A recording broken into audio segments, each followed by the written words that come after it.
అమెరికాతో దౌత్య సంబంధాల్లో కేంద్ర ప్రభుత్వం పూర్తిగా విఫలమైందని తెలంగాణ మంత్రి పొన్నం ప్రభాకర్ గౌడ్ ఆరోపించారు. ప్రస్తుత పరిస్థితుల్లో అమెరికా విధించిన నియమ నిబంధనలు భారతీయులకు ఆటంకంగా మారాయన్నారు. దౌత్య సంబంధాల్లో విదేశాంగ శాఖ కఠిన నియంత్రణలు పెడుతున్నప్పటికీ భారతం ఏం చేస్తుందని ఆయన సూటిగా ప్రశ్నించారు.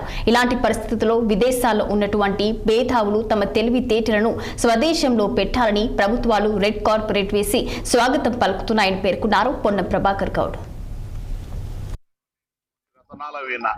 తెలంగాణకు సంబంధించి ప్రభుత్వం అనేక సందర్భాల్లో విదేశాల్లో పెట్టుబడుల కొరకు ఆహ్వానిస్తా ఉన్నది.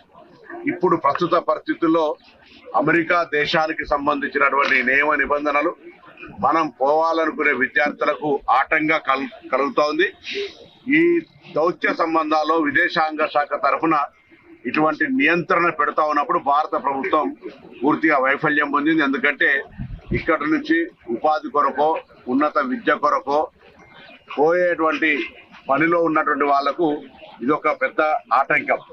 నేను ఈ సందర్భంగా తెలంగాణ బిడ్డలందరికీ అమెరికాలో లేదా విదేశాల్లో ఉన్నటువంటి వాళ్ళ యొక్క తెలివంతులు, ఉదాహరణకు మన దేశానికి సంబంధించిన 100 మంది సీఓలు బయట దేశాల్లో ఉన్నారు.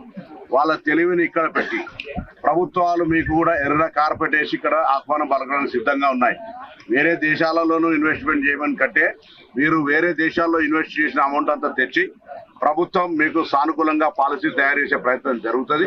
తప్పకుండా విదేశాల్లో ఉన్న వాళ్ళంతా కూడా వచ్చి ఈ తెలంగాణ రాష్ట్రంలో పెట్టుబడులు పెట్టి గ్రామీణ ప్రాంతాల్లో సెకండ్ టైర్ అంతా హైదరాబాద్ చుట్టే కాకుండా ఇటువంటి ప్రాంతాల్లో మేము ఇక్కడ రేపు ఇండస్ట్రియల్ ఎస్టేట్ ఏర్పాటు చేస్తానో లేకపోతే ఇతర రకరకాలుగా గ్రామీణ ప్రాంతాలకు విస్తరణ జరిగే విధంగా పారిశ్రామికరణ చేస్తూ ఇతర సాంకేతిక పరమైనటువంటి అభివృద్ధిని చేయాలని ఈ యొక్క పరిస్థితులలో విదేశాల్లో ఉన్నటువంటి తెలంగాణ బిడ్డలందరికీ విజ్ఞప్తి చేస్తాను.